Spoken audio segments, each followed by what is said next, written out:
Well, Coach, congratulations on the first win of the season, first one at home for you with Indiana. Just how does this one feel? Anytime you get a W, you got to learn to enjoy it. It's a little bittersweet, especially with Malik getting hurt and Justin getting hurt early.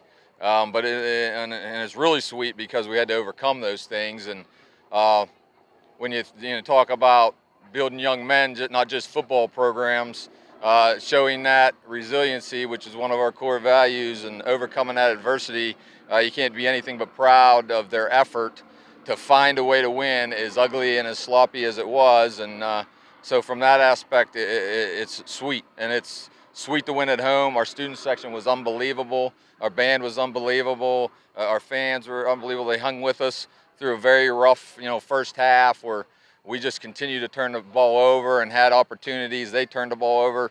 We set ourselves up really nice, and then we'd fumble the ball again. We've got to get over that. We're trying hard, I can tell you that. We're working like crazy to fix it. And then make some better reads in our option game. There were some things that broke late in the game on Fox's touchdown run that was there all game. We just got to make the right read and be confident enough to make it. And some of that's just growing pains. But really proud of the guys that had to come in and play when Justin and Malik, who are arguably two of our best football players, went down. Malik is our best football player. Let's just put it that way.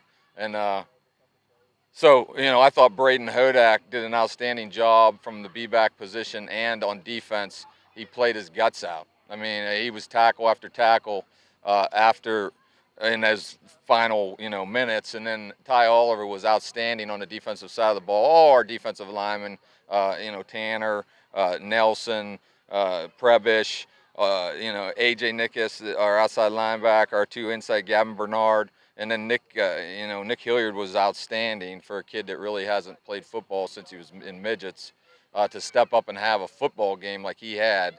If we could ever get kids to stay in the program and develop, we'd be really competitive, I think. But just really proud of that effort and happy to get the win. Yeah, obviously 4 interceptions. You were practically running space in their backfield tonight. Is this the kind of did you see anything out there defensively that you think you can build off of?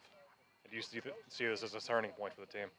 Well, I think our whole defensive staff did an outstanding job preparing. They got a pretty good quarterback, and they have some receivers that can get open, and we knew that they would take their shots on us, and they did, and they made some plays, and we just got to keep working there. And I think our intensity level is better than every week we've gotten a little more physical, a little more intense, and we're playing with greater effort. We had to play some young guys on defense too. There was some guys that have never played varsity before have to step in. Owen Clifford, and freshman Andrew Anderson had to come in and play some outside linebacker. So it was just a tremendous team effort.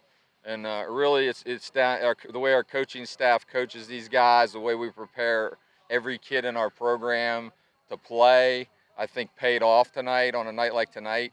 We do that hoping we never have to see those guys on the field yet until they get older and mature. But we practice to develop them. So the fact that they knew what they were supposed to do and what their job was, I think paid off for us. And that's probably how we got victory tonight, just by those guys being next man up. I think you probably could have put this one away sooner if it weren't for the ball security issues. Absolutely. I mean, they gave us multiple opportunities to win the football game in the first quarter with the interceptions. Malik interception, he takes it down to the 7-yard line, and we fumble the next play. Just too many of those things that we have to overcome. We're working on it, like I said, but we've got to fix it.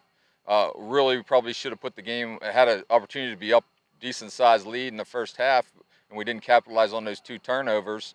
And what do you say? I mean, it's absolutely driving me insane. And that's the short drive, I know most people would say, but it's driving me insane. We got to fix it, but at the same time, we're young. We got younger tonight, unfortunately, and we're going to have those struggles, and all we can do is just keep working on it, build some confidence, and hopefully some of these plays that we busted and we made the right reads on late in the game will help us. And then we got to get better on the offensive line, getting on people and sustaining blocks. But they had a nice scheme. They have some nice athletes. We got a long way to go, but it was a good night at Indiana tonight. Well, as soon as you put this one in the rear of your mirror, you got Thomas Jefferson coming into town. Just talk about what's coming into Indiana next week. Very good football team. Very powerful. You can tell everybody's in the weight room all year long. Tremendous offensive line, tremendous defensive line. We saw them on tape against Ringgold in preparation for this game. A tremendous quarterback who's a Division I quarterback. I think he might be committed to somewhere in the MAC or something like that. A pretty good running back and a tremendous wide receiver and Debner and a couple of really good receivers that can run. Extremely talented. We had our hands full. Coach Cherpak, everybody knows, is a legend, and what a program they have there, and that's what we aspire to be. Hopefully, at some point here in Indiana, we got to get everybody behind us. There's going to be, growing pains. It's not always going to look pretty, but one step at a time. And tonight was a step, and we'll just come compete and do the best we can. And